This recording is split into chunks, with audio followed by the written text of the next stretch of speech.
Hi hello എല്ലാവർക്കും എൻ്റെ പുതിയൊരു വീഡിയോയിലേക്ക് സ്വാഗതം. ഇപ്പം നമ്മുടെ മുറ്റത്തുണ്ടായ കണിക്കൊന്ന പൂവാണ് ഇത് മാത്രമേ ഉണ്ടായിട്ടുള്ളൂ. രാവിലെ എഴുന്നേറ്റ് മുറ്റമൊക്കെ അടിച്ച് വാരി സൂര്യനൊക്കെ ഉദിച്ച് വരുന്നേ ഉള്ളൂ കേട്ടോ.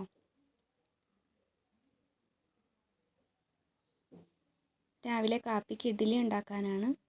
അപ്പോൾ ഇഡ്ഡലിക്കുള്ള മാവൊക്കെ കോരി ഒഴിച്ച് വെക്കുന്നുണ്ട്.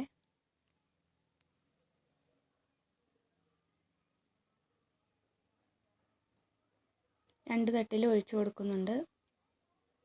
ഇഡ്ഡലിയുടെ കൂടെ സാമ്പാർ ഉണ്ടാക്കാനാണ്. സാമ്പാറിനുള്ള കഷ്ണങ്ങളൊക്കെ അരിഞ്ഞെടുത്തിട്ടുണ്ട് കേട്ടോ.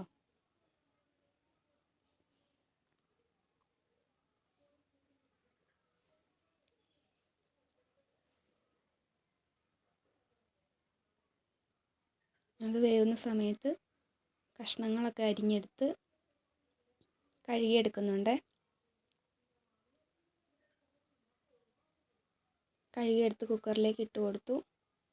അധികം കഷ്ണങ്ങളൊന്നുമില്ല കേട്ടോ. നമ്മുടെ വീട്ടിൽ തന്നെ ഉണ്ടായ കപ്പളങ്ങയും തക്കാളി ബീൻസും ഒക്കെ ഉള്ളു കേട്ടോ. വാഴയ്ക്ക അതൊക്കെ ഉള്ളൂ. മുരിങ്ങക്കോലൊന്നും ഇല്ല കേട്ടോ. പരിപ്പ് ഇട്ട് കൊടുക്കുന്നുണ്ട്. ആ സമയത്ത് ഇഡ്ഡലിയൊക്കെ വെന്ത് വന്നിട്ടുണ്ട്. മക്കൾ മുറ്റത്ത് കളിക്കുന്നുണ്ടായിരുന്നു കേട്ടോ. ഇടയ്ക്കൊന്ന് അവരെ പോയി നോക്കി. രണ്ടുപേരും കൂടെ വണ്ടി ഓടിച്ച് കളിയാണേ. സാമ്പാറൊക്കെ അപ്പോൾ ഇവിടെ വെന്ത് വന്നിട്ടുണ്ട്. ഇനി ചേർക്കാൻ പോവാം കേട്ടോ. പൊടിയൊക്കെ ഇട്ട് സാമ്പാർ ഒഴിച്ച് കൊടുക്കുന്നുണ്ട്. ഒരു ചട്ടിയിലേക്ക് മാറ്റി വയ്ക്കുന്നുണ്ട് കേട്ടോ.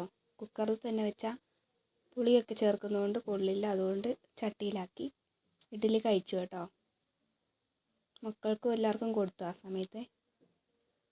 നമ്മുടെ മുറ്റത്തെ പേരയാണ്. ഇതിൽ പേരയ്ക്ക ഒന്നും പഴുത്ത് കിടപ്പുണ്ടായിരുന്നു. അത് പറിച്ച് മക്കൾക്ക് കൊടുത്തു. അരിയൊക്കെ കഴുകുന്നുണ്ട് കേട്ടോ. അപ്പോൾ അതും അടുപ്പയിലാക്കിയിട്ടുണ്ട്. കഴുകാനുള്ള കലങ്ങളൊക്കെ കഴുകി വെക്കുക കേട്ടോ. നമ്മൾ കൂടുതലും എല്ലാം അടുപ്പിൽ തന്നെയാണ് വയ്ക്കുന്നത്. പെട്ടെന്നുള്ള കറി തോരൻ എന്തെങ്കിലുമൊക്കെ ആണെങ്കിൽ മാത്രം ഗ്യാസേ വയ്ക്കുള്ളൂ കേട്ടോ. പിന്നെ കുടിവെള്ളം വയ്ക്കും.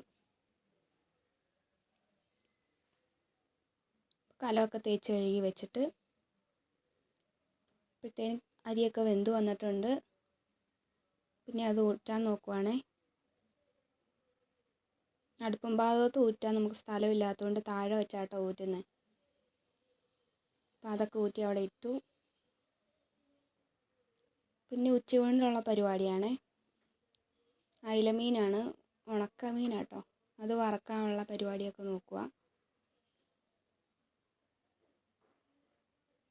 അപ്പം അത് വറക്കാനായിട്ട് അടുപ്പിലേക്കൊക്കെ വെച്ചിട്ടുണ്ട്. വേറെ കറിയൊന്നും വെക്കുന്നില്ല കേട്ടോ. രാവിലത്തെ സാമ്പാർ കുറേ ഇരിപ്പുണ്ട്. അപ്പോൾ അതുകൊണ്ടും അതും മീൻ വറുത്തതും പിന്നെ അച്ചാറും പപ്പടവും ഒക്കെ ഉണ്ട്. അതുകൊണ്ട് മതിയാക്കുവാണേ. അപ്പോൾ ഇന്നത്തെ വീഡിയോ ഇത്രയേ ഉള്ളൂ. അടുത്ത വീഡിയോ ആയിട്ട് വീണ്ടും കാണാം.